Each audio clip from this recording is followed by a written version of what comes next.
"Don't make me do this," the nun whispered. The mountain man's next act shocked the town. Eli Rowan was the kind of man people noticed without really meaning to. He didn't walk through the town. He moved through it like he was part of the air. Quiet, slow, and always watching. People called him Mountain Man, not because he hunted bears or lived like a wild man, but because he lived up in the high woods, far from the nearest road. He had a small cabin built from old logs and stones, and he only came down when he needed something important. The town itself was small, the kind of place where everyone knew everyone else's name, and even the strangers didn't stay strangers for long. The main street had a grocery store, a church, a school, and a tiny clinic that looked like it belonged in a different era.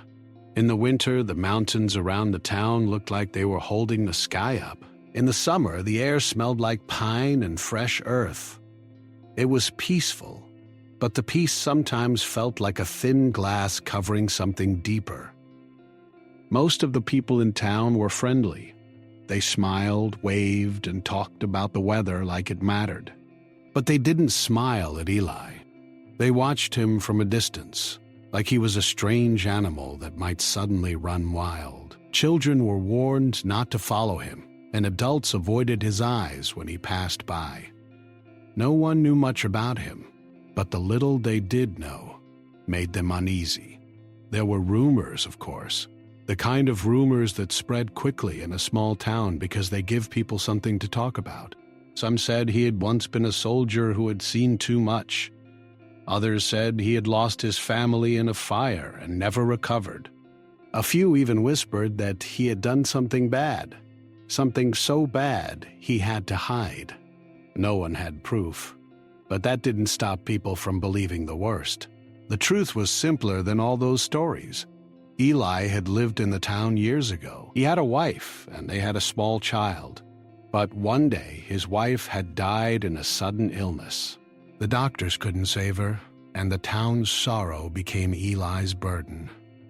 He tried to stay, but the pain made him feel like he was drowning. The faces of the people who offered comfort only reminded him of what he had lost. So he left. He built his cabin high in the mountains where no one could see him unless they were very close. He learned how to live alone, how to make his own food, how to fix things with his hands, and how to survive when the snow was deep and the wind was strong. He stopped talking to people, stopped asking for help, and slowly the town forgot him. But the town never forgot the mountain.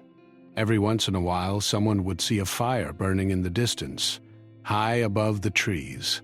They would watch the smoke rise and wonder who was out there. Sometimes they would find his footprints in the snow, heavy and sure, like the ground itself knew him. The town learned to accept that he existed, but they didn't accept him as one of their own. The only person who treated him differently was Sister Mary Ann. She was the nun who ran the small clinic. She was not the kind of nun people imagined when they thought of a strict, quiet woman who never smiled. Mary Ann had warm eyes and a calm voice that made people feel safe. She believed in kindness, not as a rule, but as a way of life. She never judged anyone, not even the ones who seemed hard to understand. Mary Ann had met Eli years ago when he still lived in town. He had come to the clinic once, not for himself, but for his wife. He had been scared and desperate. He had asked for help with a kind of quiet strength that made Mary Ann notice him. When his wife died, Mary Ann had watched him leave the clinic and walk away like someone who had just lost his reason to live. She had wanted to stop him, to hold his hand and tell him it would be okay, but she didn't know how to do that. She was only a nun, not a magician, though she did the only thing she knew how to do. She prayed for him. Years later, when she saw him again in town, she didn't act like she was meeting a stranger. She simply nodded and smiled. She treated him like a person, not like a rumor. That small act of kindness was the only thing that kept him from becoming a ghost. One evening in late autumn, the town was hit by a sudden storm. The sky turned dark early and the wind began to howl. People hurried to their homes, pulling doors shut and locking windows, the kind of storm that makes you feel like the world is closing in. Eli was supposed to stay in his cabin. The weather was too dangerous for anyone to travel. But he had been watching the town from the ridge for days, and he knew something was wrong. He could see smoke rising from the old Miller farm. He could see that the farm's roof had been damaged by a strong gust of wind, and the fire from the chimney had become too large. If the wind reached the roof, the whole barn would burn. Eli didn't think about it. He didn't stop to consider what people would say. He just moved. He descended the mountain in the storm, his body strong and steady even when the trees shook. His boots sank into the snow, but he kept going. The path was dangerous and the wind tried to push him back, but he kept his eyes on the lights below. When he reached the town, he didn't go to the farm. He went to the clinic instead. The clinic was small and the lights were dim. Marianne was inside, preparing medicine for the next day. She looked up when she heard the door open. She didn't expect to see Eli. He stood there, soaked and shaking from the cold, his hair and beard wet with snow. His eyes were serious, but there was something different in them, a sense of urgency. Marianne didn't ask why he was there. She simply said, "Come in." He nodded and stepped inside. The warmth hit him like a wave, and for a moment he looked like a man who had forgotten what warmth felt like. "I need help," he said. Marianne didn't ask what kind. She had learned long ago that people sometimes couldn't say what they really meant. She simply handed him a towel and pointed to the small stove. "Sit," she said. "You're shaking." Eli sat, and Marianne began to prepare a hot drink. The clinic smelled of herbs and medicine, a comforting smell that made the room feel safe. Outside, the storm roared like an angry animal. Eli stared at the floor for a moment, then finally spoke. "There's a fire," he said, "at the Miller farm." Marianne's eyes widened. The Miller family was one of the oldest families in town. They had children, and their barn held all their animals and their winter supplies. "Are they okay?" she asked. "I don't know," Eli replied. "I saw the smoke. I didn't see anyone." Marianne stood up. Her voice was calm, but her heart was racing. "We need to go," she said. "We need to help them." I shook his head. "No," he said. "You can't. It's too dangerous." Marianne stared at him, confused. "Then what do you want?" she asked. Eli's eyes lifted to hers, and for the first time his face showed a hint of pain. "I can't leave them," he said quietly. "Not when they need help." Marianne felt a strange feeling in her chest. She had always known Eli was strong, but she had never known he cared about others. She had assumed he was only surviving, only existing. But now, hearing his words, she realized there was more to him. She looked at him and asked, "Will you go?" Eli hesitated. He looked out the window, where the storm was still raging. His voice was quiet when he answered. "I will," he said, "but I need you to stay here." Marianne shook her head. "No," she said. "I'm coming with you." Eli stared at her for a moment as if surprised by her courage. Then he nodded. "All right," he said, "but you must stay close. And don't speak unless I ask you to." Marianne didn't argue. She followed him anyway.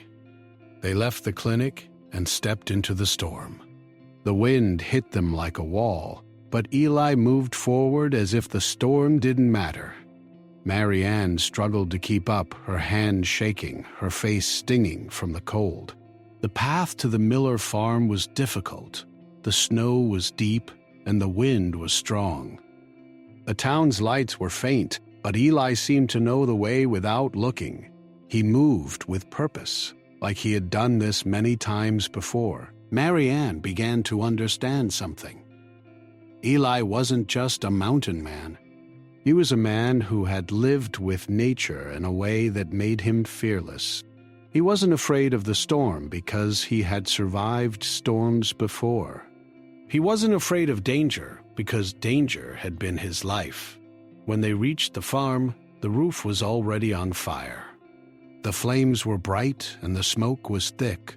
The wind pushed the fire toward the barn, and the heat was strong even from a distance. Mary Ann's heart pounded.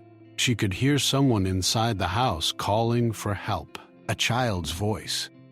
Eli moved quickly, without hesitation. He ran toward the house, and Mary Ann followed. She wanted to scream, to shout for help, but she didn't. She trusted him.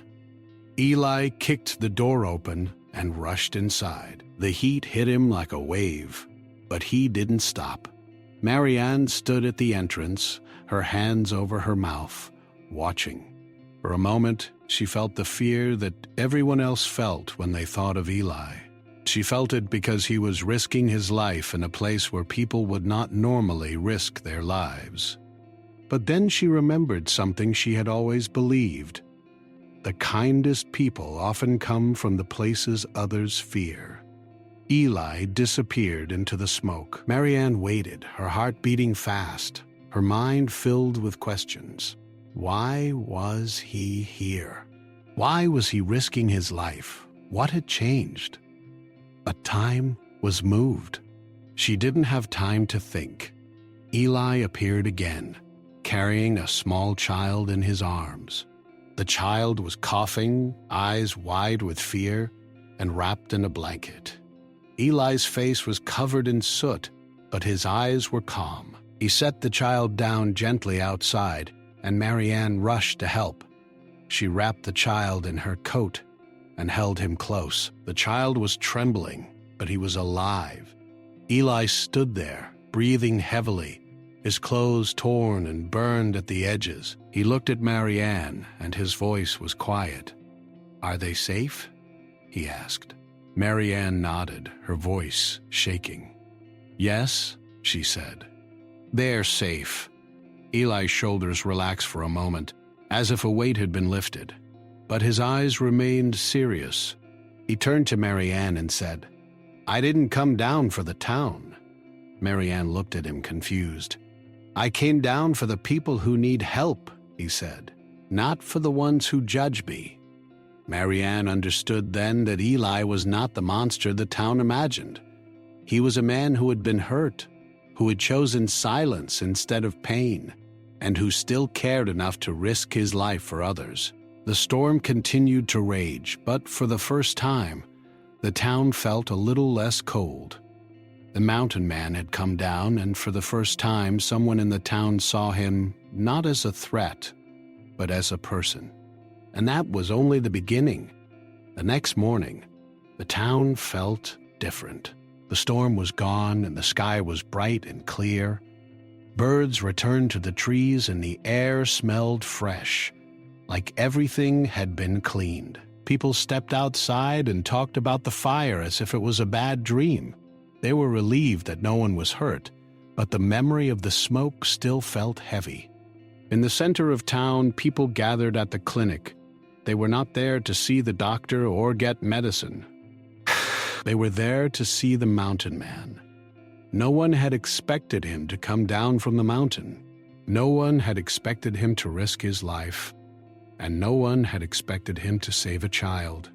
Some people stared at him with curiosity. Some stared with fear. Some stared with anger. And some stared with a new feeling they couldn't name. Eli stood quietly by the clinic wall. His clothes were still wet, and his face had soot on it. He looked tired, but he looked calm. He did not smile, and he did not talk much. He just stood there like he was waiting for something. Sister Marianne was inside the clinic, checking the child's health. The child was still frightened, but he was safe. Marianne had given him warm tea and a blanket, and she had talked to him gently. She had also asked him about the fire. "The mountain man saved you," she told the child. The child nodded slowly. "He came in like a shadow," the child said.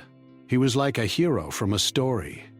Marianne smiled, but she knew the child was describing the truth. The boy had seen something real, something the town needed to accept. After the child was stable, Marianne stepped outside.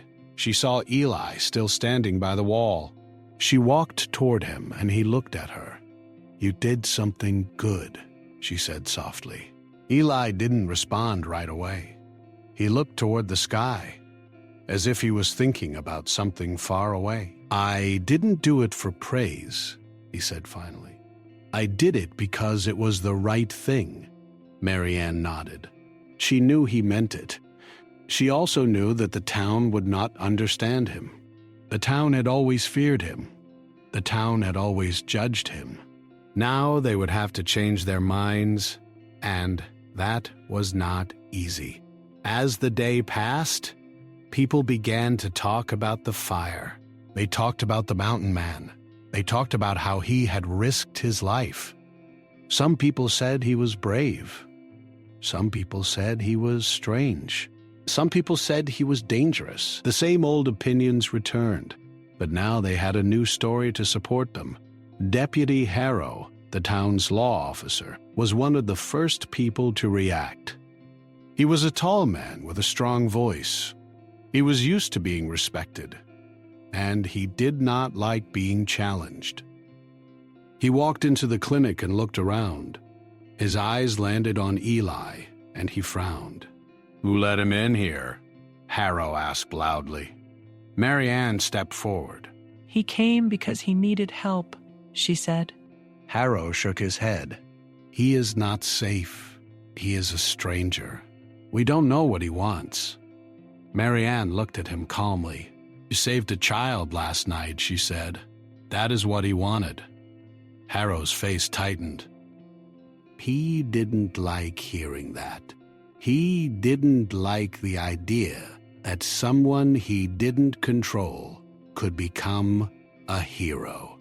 He wanted to keep the town in order, and the mountain man did not fit into his order. Harrow turned to the people in the clinic.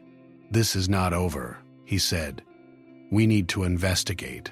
We need to know what he is doing in the mountains." The people in the clinic looked at each other. Some nodded, some looked worried, some looked afraid. They did not want trouble, but they did not want danger either. Marianne could see that Harrow was trying to create fear. She could see that he wanted the town to be scared again. She walked closer to Eli and whispered, "He will not stop." Eli looked at her. "What will he do?" he asked. Marianne shook her head. "He will try to make you leave," she said. "He will try to make the town believe you are a danger." Eli's eyes narrowed. "Why?" he asked. Marianne didn't answer right away. She looked around at the people, at the walls of the clinic, at the old photographs on the shelves. She thought about the town's fear. She thought about how people needed someone to blame. "'Cause he is afraid of what you represent," she said finally. "You show them that they are wrong about you. You show them that a person can be kind, even if they are different." Eli stood silent for a moment. Then he said, "I don't want to be a hero." Marianne looked surprised. "Then what do you want?" she asked. Eli's voice was soft. "I want to be left alone," he said. "I want to live in peace." Marianne understood. She also understood that peace was not something he could have, while the town was afraid of him. As the days passed, the town began to notice something else. The mountain man was leaving supplies at the clinic. food, blankets, medicine, and sometimes small gifts. He never spoke about it. He never asked for thanks. He simply left the supplies at the back door and walked away. Marianne found the supplies one morning and felt a strange emotion. It was not surprise.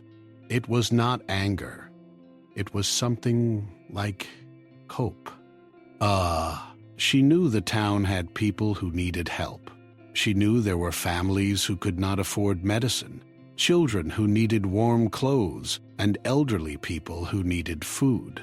The town had always struggled, but the winter was coming, and the struggle would become harder. Eli's supplies were not a lot, but they were enough to help. It was like he was quietly supporting the town without asking for anything in return. Marianne wanted to tell the town. She wanted to show them that the mountain man was helping them, but she also knew that if the town found out, they might start to demand more. They might try to control him. They might even try to hurt him. So she kept his secret. But secrets are difficult to keep in a small town. One afternoon, a woman named Mrs. Grayson, who ran the town's small grocery store, saw the supplies. She recognized the items. They were the same kind of supplies that the mountain man used in the mountains. She knew because she had once seen him buying them in town many years ago. Mrs. Grayson began to whisper to her friends. She said, "Did you see the supplies at the clinic? Someone is leaving them." The whispers traveled like a small fire. People began to look at the clinic differently. They began to watch the back door. They began to wonder who was helping. Some people wanted to find the person and thank them. Some wanted to find the person and ask for more help. And some wanted to find the person and make them leave. The town's fear grew again, but this time it was mixed with curiosity. Then one day, a group of men decided to go up the mountain. They said they wanted to see what the mountain man was doing. They said they wanted to make sure he was not a danger. They said they wanted to protect the town. Marianne heard about the plan and felt a heavy weight in her heart. She knew what would happen if the men went up there. They would find his cabin. They would see his life. They would not understand it. They would judge him. And then the town would be forced to choose. Marianne found Eli at the clinic that evening. He was sitting quietly, his eyes looking distant. "I know they are coming," she said. Eli looked at her. "I expected it," he replied. Marianne sat beside him. "You don't have to face them alone," she said. Eli shook his head. "I don't want them to see me," he said. "I don't want to cause trouble." Marianne took a deep breath. "You already caused trouble," she said softly. "You caused people to see you as a human being." Eli looked away. Marianne continued, "I don't know what will happen, but I know this. If they find you, they will not see your kindness. They will see what they want to see." Eli's voice was quiet. "Then I will leave," he said. Marianne looked at him, surprised. "Leave?" she repeated. "Where would you go?" Eli smiled slightly, but it was not a happy smile. "Anywhere," he said. "I can live anywhere." Marianne felt a pain in her chest. She didn't want him to leave. She wanted the town to accept him. She wanted people to understand that a person can be different and still be good. But she also knew that the town was not ready. She stood up. "I will go with you," she said. Eli looked at her, surprised again. "You will?" he asked. Marianne nodded. "Yes," she said. "If they want to chase you away, then they will have to face me too." Eli's eyes softened. For the first time, Marianne saw a small spark of trust in him. He stood up slowly. "Then we must prepare," he said. And so they did. They began to plan quietly. They thought about what to do if the men came. They thought about how to protect the town and how to protect Eli. They thought about how to show the town that kindness is not a weakness, but no one knew how the town would react. And that was the problem. Because fear can make people do things they later regret. And in this small mountain town, fear was beginning to grow again. The morning after Eli and Sister Marianne spoke, the town felt a strange tension in the air. People were quieter than usual. They went about their daily tasks, but their eyes kept looking toward the mountains, as if they expected something to happen. At the grocery store, Mrs. Grayson kept glancing outside, her hands shaking slightly as she wrapped bread in paper. She had heard about the plan to go up the mountain. She did not like the idea. She did not want trouble, but she also wanted to know the truth. In the school, children talked about the mountain man. They asked their teachers questions. Some of them were excited. Some of them were scared. The teachers tried to calm them, but they could not hide the worry in their own voices. The town's leader, Mayor Harlan, called a meeting at the community hall. The hall was old and had a large wooden table in the center. People filled the chairs, and the air was thick with concern. The mayor stood up and spoke. "We need to decide what to do," he said. "We have a man living in the mountains who has been helping us, but we do not know why. We do not know if he is safe. We must protect our town." The people murmured. Some agreed. Some shook their heads, some looked toward the door, waiting for the mountain man to appear. Deputy Harrow stood up and spoke with confidence. "We should go up there," he said. "We should find out what he is doing. We should make sure he is not a threat." Some people nodded, feeling relieved that someone was taking control. Others looked unsure. Marianne sat quietly in the corner, her hands folded. She listened, but she did not speak. She was afraid that if she spoke, she would make things worse. After the meeting, the men began to prepare. They gathered supplies, ropes, and tools. They planned to go up the mountain in the afternoon. They said they would be careful. They said they would not cause trouble. Eli heard about the plan from a boy who worked at the clinic. The boy had been running errands and had heard the adults talking. He told Marianne, and Marianne told Eli. Eli did not look surprised. He had expected this. He walked to the edge of the town, where the road began to climb into the mountains. He stood there for a long time, looking at the path that led to his cabin. The path was steep and rocky. The trees were tall and thick. The mountain looked calm, but Eli knew it could be harsh. Marianne found him there. "Are you ready?" she asked softly. Eli turned to her. "No," he said honestly, "but I must face them." Marianne nodded.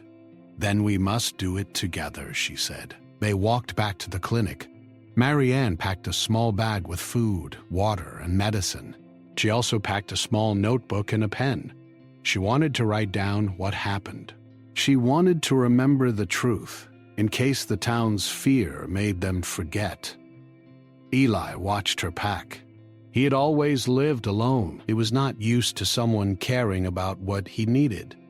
He felt a strange feeling in his chest, like something was opening. "Why are you doing this?" he asked. Marianne looked at him. "Because you saved a child," she said. "Because you helped the town. Because I believe you are a good person." Eli nodded slowly. "I don't know how to be seen," he said. "I don't know how to be trusted." Marianne smiled gently. "Then let them see you," she said. "Let them see the truth." The afternoon came. The men gathered at the base of the mountain. They wore boots and heavy coats. They looked determined. They looked serious. They looked like they were ready for a mission. Deputy Harrow stood at the front. He held a map in his hands. He looked at the people and said, "We will go up. We will find the mountain man. We will bring him back to town." We will ask him why he is here." Eli and Marianne stood nearby, watching. They did not hide. They did not run. They waited. Some people stared at Eli with anger. Some stared with fear. Some stared with curiosity. A few looked at Marianne with disapproval. They thought she was wrong to support him. The group began to climb. The path was steep, and the air became colder as they went higher. The trees grew thicker. The silence grew louder. The town below became smaller, like a toy. Eli led the way, but he did not move quickly. He walked slowly, as if he was thinking about every step. Marianne stayed beside him, her hands cold, but her heart steady. The men behind them followed. They talked quietly, but their voices sounded tense. They were not used to being in nature. They were not used to being away from the town's comfort. After an hour, they reached a small clearing. The trees opened, and the sky was visible. The wind blew gently, and the mountain looked peaceful. But Eli knew that peace could change in a moment. He stopped and turned to the group. "This is as far as we go," he said. Deputy Harrow looked surprised. "Why?" he asked. "We need to see your cabin."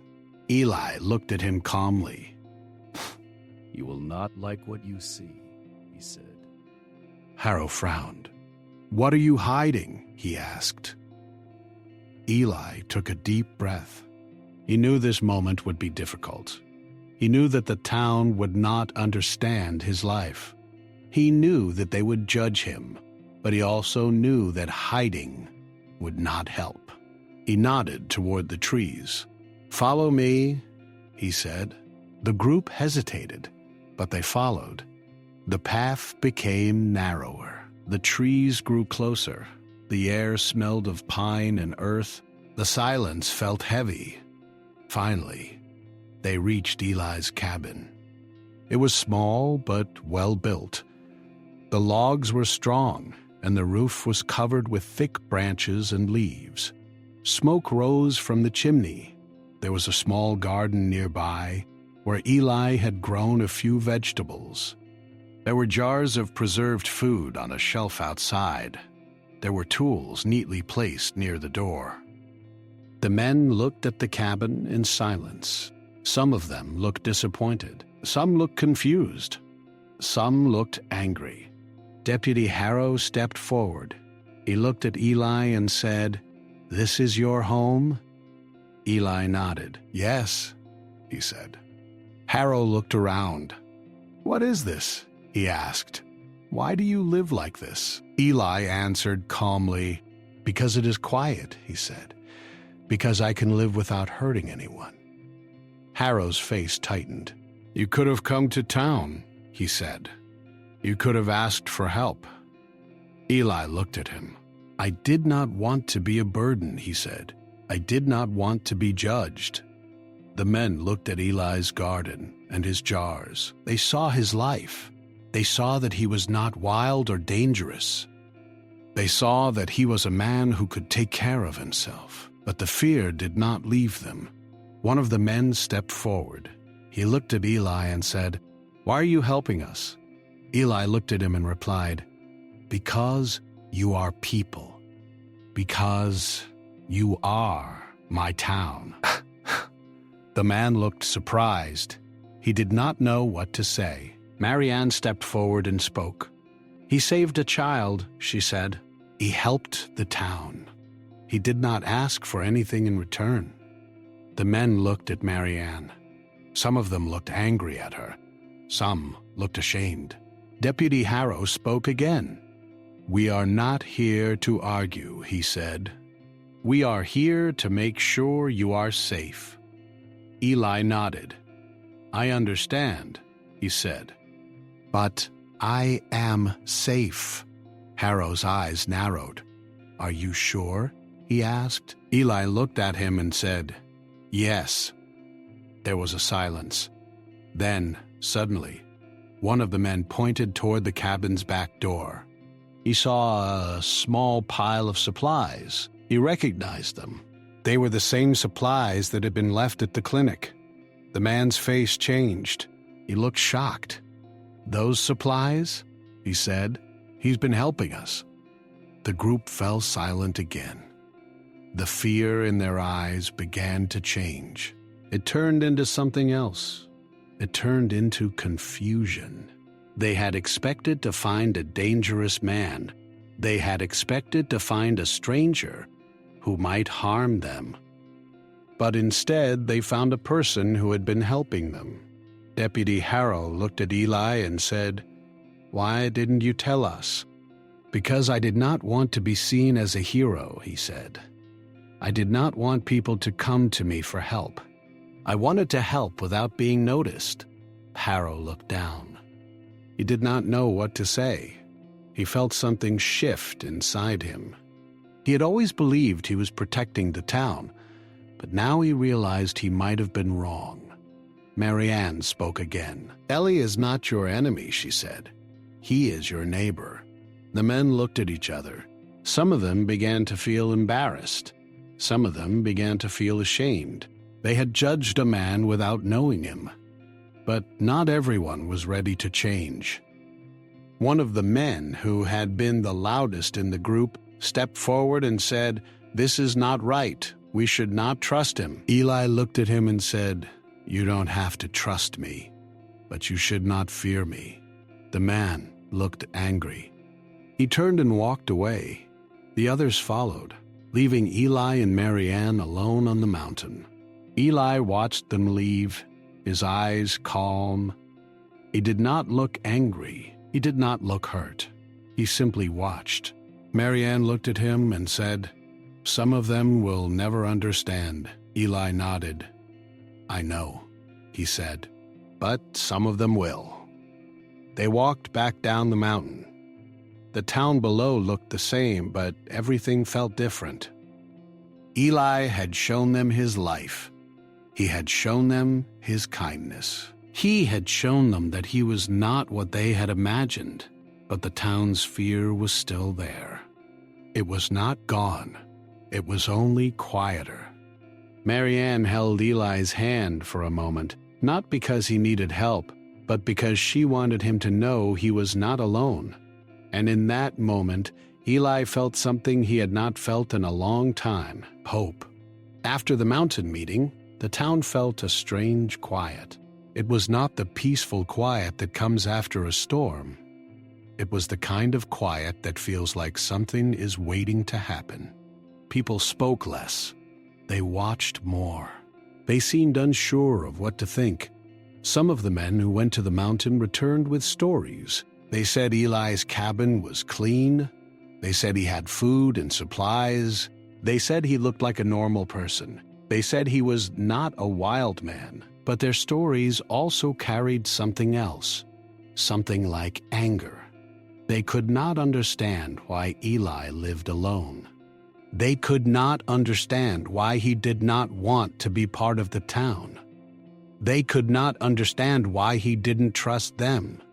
Deputy Harrow, who had been the most confident in the meeting, began to act differently. He no longer spoke with the same loud voice. He no longer looked like he was sure of everything. He started to question his own beliefs, but he did not show it. He kept his thoughts hidden. He continued to act like he was in control. He continued to tell people that the mountain man was dangerous. He did not want to admit that he might have been wrong, and that was the problem. Because when a person is afraid of being wrong, they sometimes try harder to prove they are right. The town began to split into two groups. One group believed that Eli was a good man who had helped them. They talked about his kindness. They talked about the supplies he left. They talked about the child he saved. They said the town should accept him.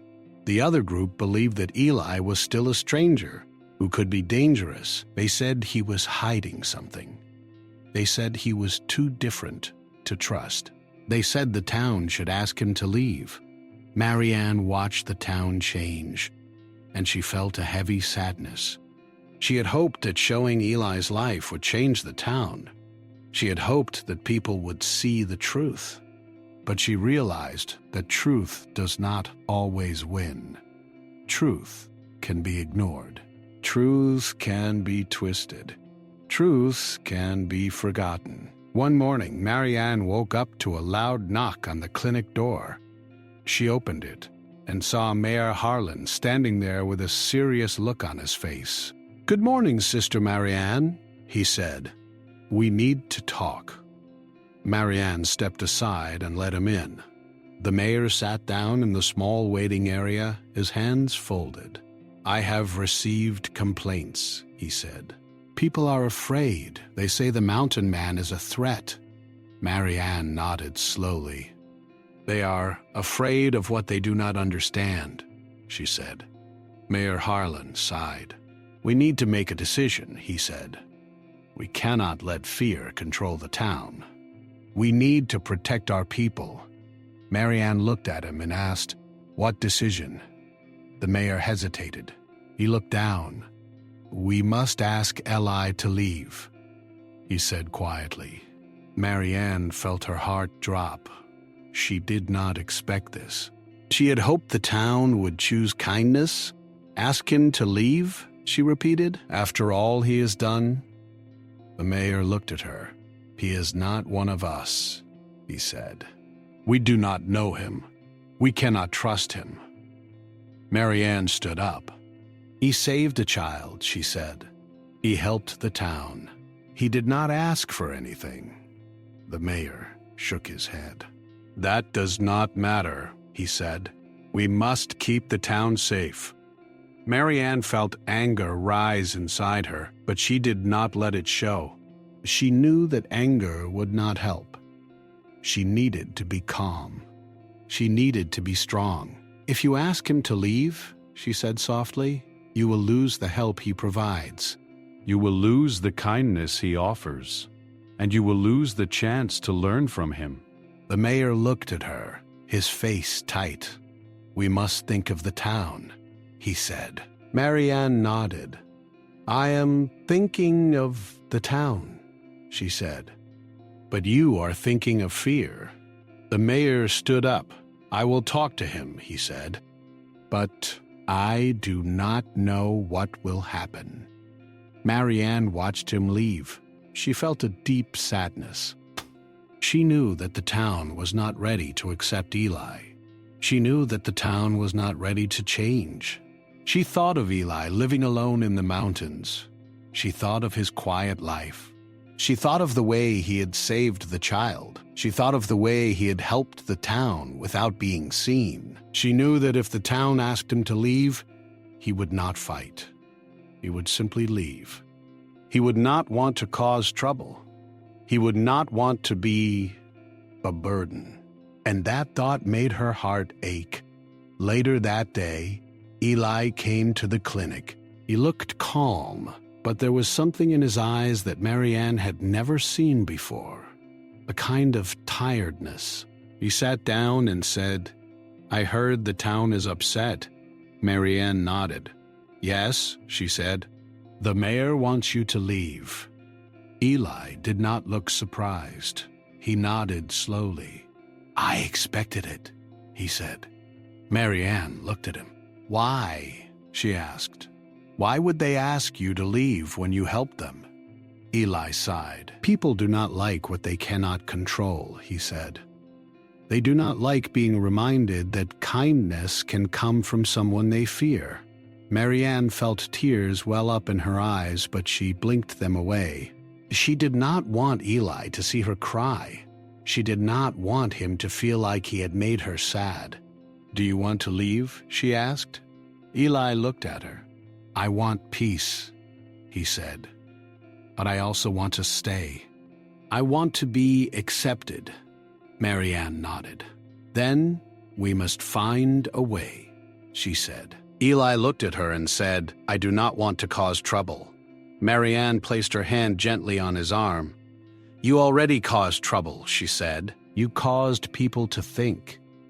Eli smiled slightly, but it was not a happy smile. It was a tired smile. "That is not good?" he asked. Marianne shook her head. "It is good," she said, "but it is difficult." Eli nodded. The next day the mayor went to Eli's cabin. Marianne went with him. She wanted to be there, not because she wanted to control the situation, but because she wanted to support Eli. They walked up the mountain path, and the air grew colder. The trees were tall and thick, the silence was deep. When they reached the cabin, Eli stood at the door. He looked at the mayor with calm eyes. "Mayor Harlan," he said, "what brings you here?" The mayor looked at him and said, "I have come to ask you to leave the town." Eli nodded slowly. "I understand," he said. The mayor looked surprised. "You understand?" he asked. Eli nodded again. "Yes," he said. "I know that people are afraid." The mayor hesitated. He did not know what to say. He had expected Eli to argue. He had expected Eli to fight, but Eli was calm. The mayor continued, "We appreciate what you did. We appreciate your help." "But we cannot keep you here." Eli looked at him and said, "If I leave, will the town be safe?" The mayor nodded. "Yes," he said. "The town will be safe." Eli looked down at his hands. He thought for a moment. Then he said, "If I leave, will the town still be kind?" The mayor did not answer. Eli looked up and said, "I helped because I cared. If you ask me to leave, you are saying my care does not matter." The mayor's face changed. He looked uncomfortable. He looked like he had been hit by something he did not expect. Marianne stepped forward. "Mayor," she said softly, "I think you should listen." The mayor looked at her. "I am listening," he said. Marianne turned to Eli and said, "What if we give them time? What if we show them more? What if we let them see you as a person, not a stranger?" Eli looked at her. "I do not know if they will change," he said. Marianne nodded. "People can change," she said, "but they need time." The mayor looked at both of them. He looked tired. He looked like a man who had to make a difficult decision. Finally, he said, "I will talk to the town again. I will ask them to wait, but I cannot promise anything." Eli nodded. "Thank you," he said. The mayor left, and the aisle closed the door. Marianne stayed outside for a moment, looking at the cabin. She thought about the town. She thought about fear. She thought about how difficult it was to change people's minds. She also thought about Eli. She thought about his kindness. She thought about his quiet strength. She thought about how he had saved a child and helped the town without asking for anything. She realized something important. Eli was not only a mountain man. He was a teacher. He was teaching the town a lesson they did not want to learn. That kindness is not always loud. That truth is not always easy. That fear is often stronger than facts. And that people sometimes choose fear over love. Marianne took a deep breath and walked back down the mountain. She knew the town was still uncertain. She knew the future was unclear. But she also knew one thing. The story was not over. The mountain man was still there, and the town would have to face him again. The days after the meeting on the mountain were filled with quiet worry. People in the town kept thinking about Eli. They kept thinking about what he had done. They kept thinking about what he might do next. Some were hopeful, some were angry, some were still afraid. The mayor had asked the town to wait and not make a decision too quickly. But fear does not like waiting. Fear wants action. Fear wants certainty. So even though the mayor asked for patience, the town still moved. Some people began to visit the clinic more often, not for medicine, but for information. They asked Marianne questions about Eli. They asked if he was dangerous. They asked why he helped them. They asked why he chose to live alone. Marianne answered as honestly as she could. She told them what she knew. She told them that Eli had a sad past. She told them that he had lost his wife. She told them that he had left because he could not bear the pain of living in the town where everyone knew him. She told them that he had saved a child. She told them that he had helped the town quietly. She told them that he did not want to be praised. She told them that he just wanted to live in peace. Some people listened and nodded. Some people still looked doubtful. Some people looked like they were trying to find a reason to be angry. One day, Mrs. Grayson, the grocery store owner, came to the clinic. She had a small bag of food in her hands. She looked nervous. "Sister Marianne," she said softly, "I want to talk to you." Marianne smiled gently. "Of course," she said. "What is on your mind?" Mrs. Grayson looked down at her hands. "I have been thinking," she said, "about the mountain man." Marianne nodded. "Yes?" Mrs. Grayson sighed. "I used to be afraid of him," she said. "I used to think he was dangerous. But after I heard about what he did, I started to think differently." Marianne's eyes softened. "What changed your mind?" she asked. Mrs. Grayson looked up. "The supplies," she said. "I saw the supplies. I saw the care he put into them. He did not just leave random things. He left what people needed. He knew what the town needed." Marianne nodded. "He knows the town," she said.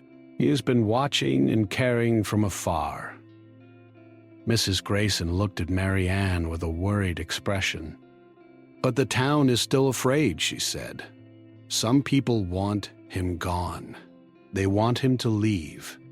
Marianne sighed. "Yes," she said. "Fear is strong." Mrs. Grayson looked at her with determination. "Then we need to show them the truth," she said.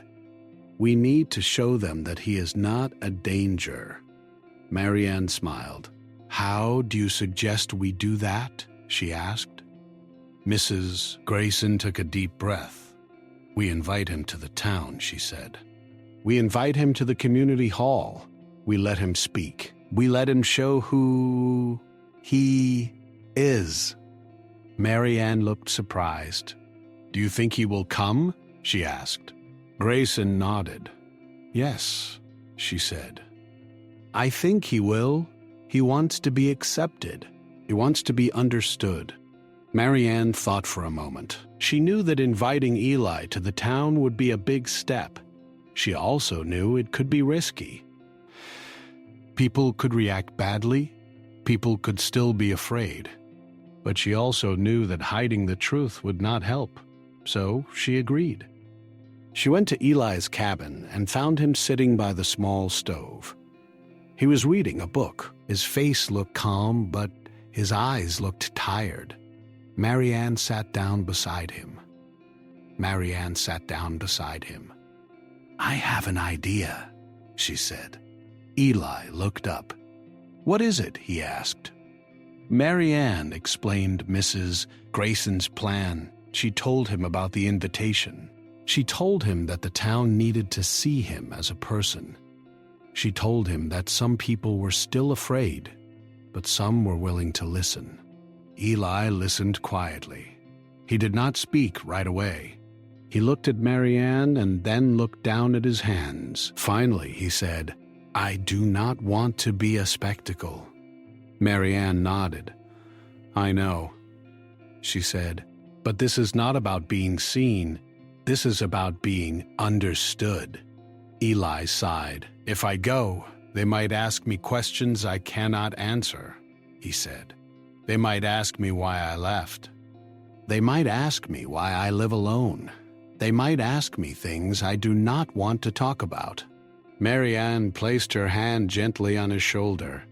You do not have to answer everything, she said. You can just tell the truth you are comfortable with. Eli looked at her for a moment. Then he nodded slowly. All right, he said. I will go. The day of the meeting arrived. The community hall was full. People sat in chairs, and some stood in the back. The air was thick with tension. Some people looked nervous. Some looked angry. Some looked hopeful. Eli stood near the front, his hands folded. He looked calm, but he was clearly uncomfortable. Marianne stood beside him, offering silent support. Mayor Harlan stood at the front of the room and spoke. Thank you all for coming, he said. We are here to talk about the mountain man. We are here to decide if he is a danger or a friend. Some people murmured. Some nodded. Some looked at Eli with hard eyes. Mayor Harlan turned to Eli and said, You may speak. Eli stepped forward. He looked at the people and took a deep breath. My name is Eli Rowan, he said. I used to live in this town. I had a wife and a child. My wife died. I could not stay. I needed to be alone. He paused and his voice became softer. I did not leave because I hate you, he said. I left because I was hurting. I thought if I stayed, I would cause more pain. He looked around the room. He saw the faces of people he had known. He saw their fear. He saw their curiosity. He saw their judgment. I did not come back to cause trouble, he said. I came back because I care. I saw the town in need. I saw people struggling. I wanted to help. He paused again. I saved a child because I could not stand to see him hurt, he said. I left supplies because I knew people needed them. I did not do it for praise. I did it because it was the right thing. Some people in the room began to look thoughtful. Some people began to nod. Some people began to soften. But not everyone. Deputy Harrow stood up and spoke. You say you want to help, he said, but you also say you want to be alone. How can we trust you? Eli looked at Harrow. You do not have to trust me, he said, but you should not fear me. Harrow's face tightened. Fear is not the same as distrust, he said. Fear is safety. Eli nodded. Fear can also be a prison, he said. It can stop people from seeing the truth. There was silence in the room. The words hung in the air. Then Mrs. Grayson stood up. She spoke in a calm voice. I saw the supplies, she said. I saw the care. I saw the kindness. If you are afraid, it is because you do not know him. But now you do. The room was quiet. People looked at each other. Some looked embarrassed. Some looked thoughtful. Mayor Harlan spoke again.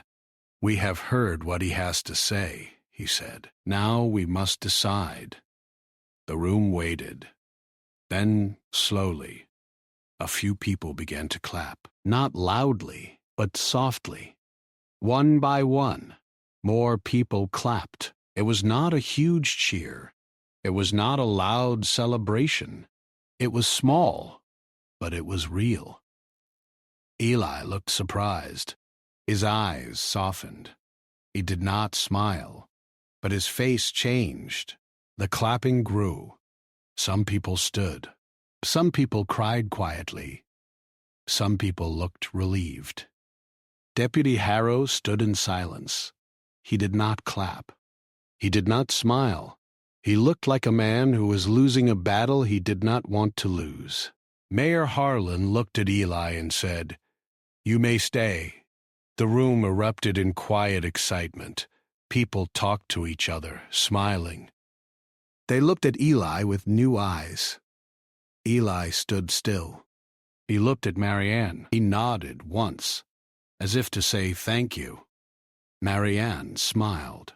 She felt a warmth in her heart. She felt hope, but she also knew something. The town had changed, but not completely. There were still people who were afraid. There were still people who did not trust him. The journey was not over. That night, after the meeting, Ellie walked back to his cabin. He looked at the mountain.